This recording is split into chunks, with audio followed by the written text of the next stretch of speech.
guys, welcome back to my YouTube channel. This is Delight TV and I want to welcome you into the new year as well.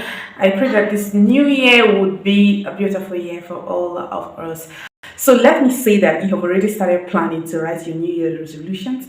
I have about 5 points for you to add in your this year in 2023 new year resolution.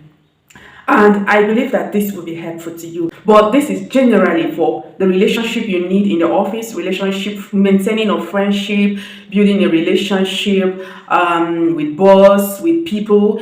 You will need these 5 points, if I'm not mistaken. Because these things are not points that I got from a book I read. No, these were things that happened and I just sat down and I thought of them and I said, I will share them with my family on YouTube. So now let's go back to what we have for today. I want you to sit back and enjoy.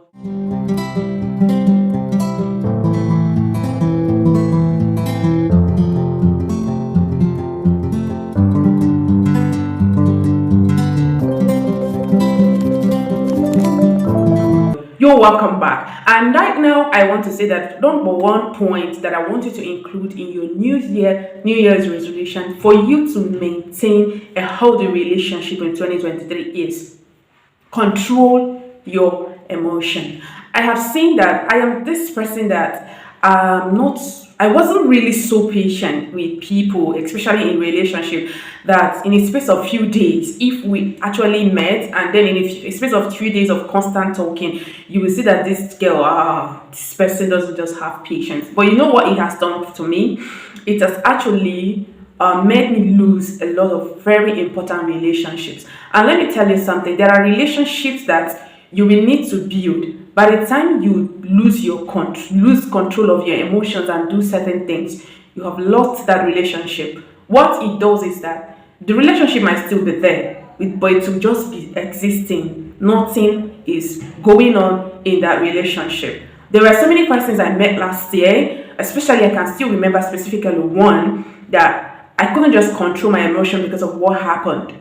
Okay, because of what happened, and I lost that relationship. Today it's still existing. We just hello, hi, but what that relationship was meant to help me achieve, I think I lost it. So if you want to maintain a healthy relationship this year, try to control your emotions. The emotion of anger, emotion of some people, when you are so excited you just talk out of bounds. Try to maintain and control your emotions in the relationship you are in or you want to build this year. The second one is, if you want to build very healthy relationship, learn to give benefit of doubt. In your New Year's resolution, just go there and say, this year I want to learn to give benefit of doubt. What is benefit of doubt? Benefit of doubt is not for you to take nonsense from people. Benefit of doubt is not for you to be taken for granted. No, benefit of doubt is important because sometimes your presumptions are not just right. Okay, and now let's say for me, there are core values I have. Once you just want to attempt going closer to those core values, you're already shaking the relation. You're already shaking the legs of the relationship. But you see, I am not asking you to let down your core values, but what I'm saying is this: before you write off anyone, before you write off any relationship, please try to give benefit of doubt. My best friend, when we started, he would always tell me, learn to give benefit of doubt. If you continue this way, you won't have a relationship with people. Okay, just imagine that both of us were your friends and I just did something you think was terrible. Yeah, it was terrible, and then you don't think you could continue. But before you say, no, I don't have to go ahead with this, learn to give benefit of doubt. Just try to give a second look. And when you give a second look, it seems like what happened before, that is just how it has to be. Then you can go ahead and write it off. The third one is, try to avoid the danger of a single story.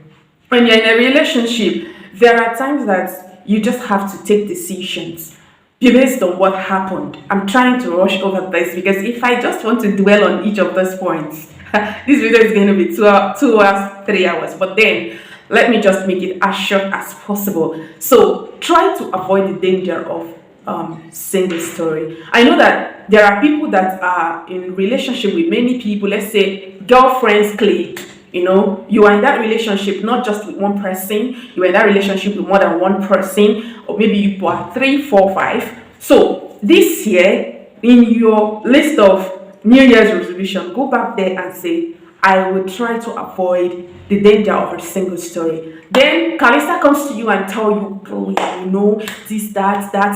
And based on what Calista said to you, you're already upset. You want to take action immediately.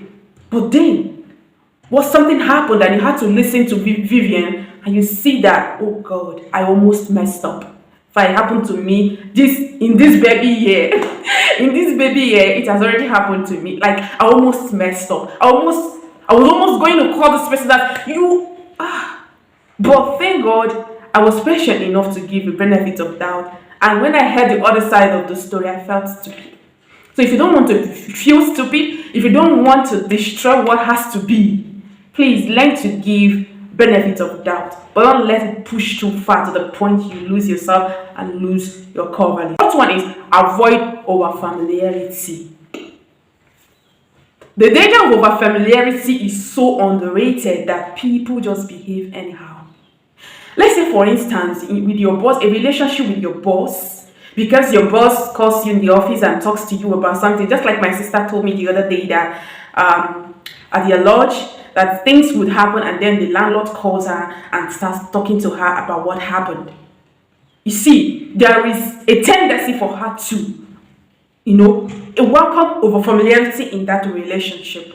You know what that will do? Because that landlord doesn't just want anything like any fling with her, just for the fact that he felt that this person is reasonable. That is why when things happen with the other co-tenants, the landlord would call her and say, please go talk to this person. Especially with ladies, the next thing is that they start taking places that has not been given to them. You see that over familiarity comes in. You start talking to the landlords like the person is your mate. You start, giving certain attitudes in the office because the boss calls you to talk to you about things, intimidate you about things that normally you were not supposed to know. You just feel like, wow, I am not friends with the boss. You go to work anytime you like, do whatever you like. Don't let the spirit of overfamiliarity to ruin relationships for you this year. Go back to your list of New Year's resolution and say, I will be wary of overfamiliarity in my relationship. And this applies to your spiritual relationship. Don't be overfamiliar with God. It will destroy things. Now, the fifth one is do unto others what you would love to be done unto. It is actually a biblical injunction. Do unto others what you would love to be done unto. This is somehow, I know we are all humans, but recently I started learning something. I started learning to, when I have issues with people, I try to see how I put myself in those people's shoes, in their shoe, to know what could I have done if this person was to do what I did to them. Okay, but at this point, sometimes even when we do those things, because we are the judge of ourselves, you see that you still tell yourself, well, I was right. No, whatever you wouldn't want anyone to do to you this year, please avoid doing it to anyone else. If you don't want to be lied to, avoid lying to people you're in a relationship with. If you don't want to be betrayed, this is where it's so painful. The way we betray trust in relationships, God will help us. But see, it has to start with you this year. If you don't want to be betrayed, don't betray the people that you're supposed to maintain their trust. If you don't want to be played on, don't play on anyone. This year in your relationship, do unto others what you would expect others to do unto you. So just a quick rundown on all of these 5 points that you're supposed to include in your New Year's resolution to maintain a healthy relationship. Number 1, control your emotions, please. Number 2, give benefit of doubts. Number 3, avoid a single story. If you don't know how to avoid that, please go to Chimamanda Adichie. She will talk to you about the dangers of a single story. And number 4, avoid overfamiliarity, because it is like a cankerworm. It can tear down very strong relationship that you have been building over a long time. And the 5th one, whatever you wouldn't want anyone to do unto you, do not do it unto others. I will see you in my next video. I hope to be uploading frequently this year. Thank you for coming over. Thank you.